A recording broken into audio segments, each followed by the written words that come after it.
There was a recent interview with PlayerUnknown's Battlegrounds producer Chang Han Kim in which he revealed after the E3 announcement of the game coming to the Xbox One that cross-platform play between the PC and the console is something that they want to do and has no technical barriers except for gameplay balance between different input devices. I covered some of the differences between keyboard and mouse and controllers in a previous video about Blizzard objecting to keyboard and mouse players on console, link in the description in case you missed that video. There's a lot of pros and cons and also concerns about this particular game going cross-platform, but after reading some complete nonsense on Reddit with PC players being butthurt about console players getting aim assist with a controller and comparing that to the complete opposite response of the Overwatch community, it's time to set the record straight. First, in regards to the input device, a mouse is much more precise than a controller can ever hope to be. That's why games on console use aim assist for a controller, even on PC, so that there could be a semblance of not punishing one player for using the controller instead of the keyboard and mouse. Aim assist is basically a tuned down aimbot though, as it will guide your crosshair to a target if you're somewhat close, also known as sticky aim. Even with this assistance, a mouse is still much more precise, unless the aim assist is either tuned to recalculus levels or it's easy to snap the targets by repeatedly ADSing. However, with Battlegrounds gun mechanics, rapidly ADSing is not something you can even do in quite the same vein as Call of Duty or a Battlefield game, because the transition from normal stance to ADS is much slower than in those previous games. The fact that PC players are concerned about playing against people with aim assist because of some form of cheating is laughably stupid. It really is the other way around, with the console being forced to use an inferior input device for a skilled shooter game, having to compete with the precision of a mouse. The bigger issue will be trying to balance the level of aim assist such that a controller can sort of mimic the mouse, but since PlayerUnknown Battlegrounds has skill-based matchmaking, this will work itself out in the end in terms of placing people at the appropriate level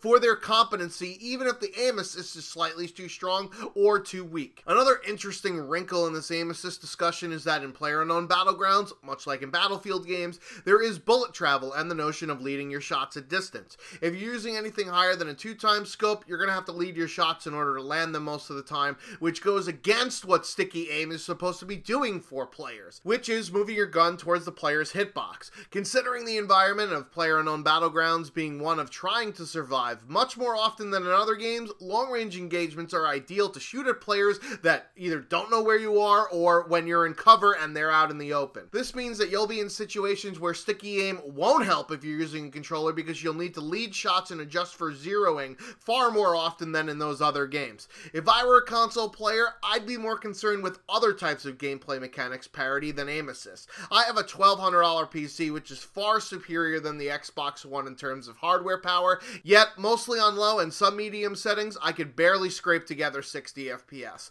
Although the game is still in early access, the plans for full release aren't until later this year, and there's been constant updates which are improving the game even in the 3 or 4 months that this game has been out. I can't help but think that there's no fucking way an Xbox One is going to be able to run the game at 60 FPS without any meaningful semblance of textures, which also means that players on console are going to struggle against players on PC that have more frames and better textures, especially in a game where visuals are everything in terms of spotting players at distances in a giant map full of foliage and other hiding spots. You've seen in some of my highlights videos that I have trouble spotting enemies on the map, given that most appear as only a moving pixel or on the screen for 2 or 3 frames at most, which will be even worse with less FPS and lower quality textures, thus giving the console players a disadvantage there. One of the biggest benefits to having cross-platform play, aside from playing with friends that have games on different platforms, is to expand the player base of the game. Gears of War 4 did this by combining PC and Xbox One, which is keeping a game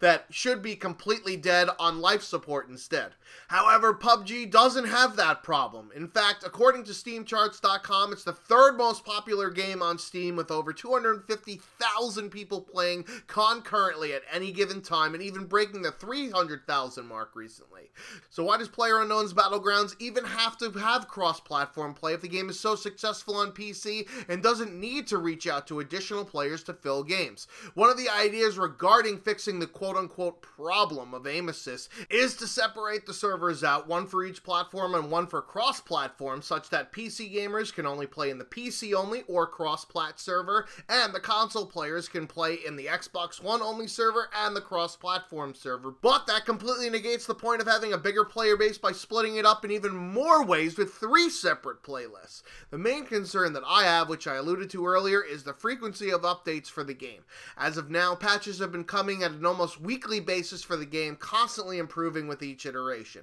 The game is now vastly different than the one on launch, and that's most definitely due to the amount of fixes that have come out for the game. Unfortunately, there is a certification process for fixes on consoles, such that it doesn't fuck up other framework that Microsoft already has in place for the Xbox One, which inevitably slows down the frequency of patches. We've seen with other games like Battlefield where updates that could have been pushed out via PC have been held back due to this process, including not having the community test environment server come to consoles yet for Battlefield 1, while it's been available for PC for months now. And if you're going to have cross-platform play, everybody's got to be playing on the same level of the game, so the patches have to come out in tandem. Given that any updates will need to go through this process on console, the rate of fixes will grind to a halt, given that the developers will want to stuff as much into one patch as possible in order to not have to continuously push through changes. I guess I've been lucky with my first early access experience because these developers are constantly updating the game for the better, which is the case with most, and won't be the case on consoles because of the certification process.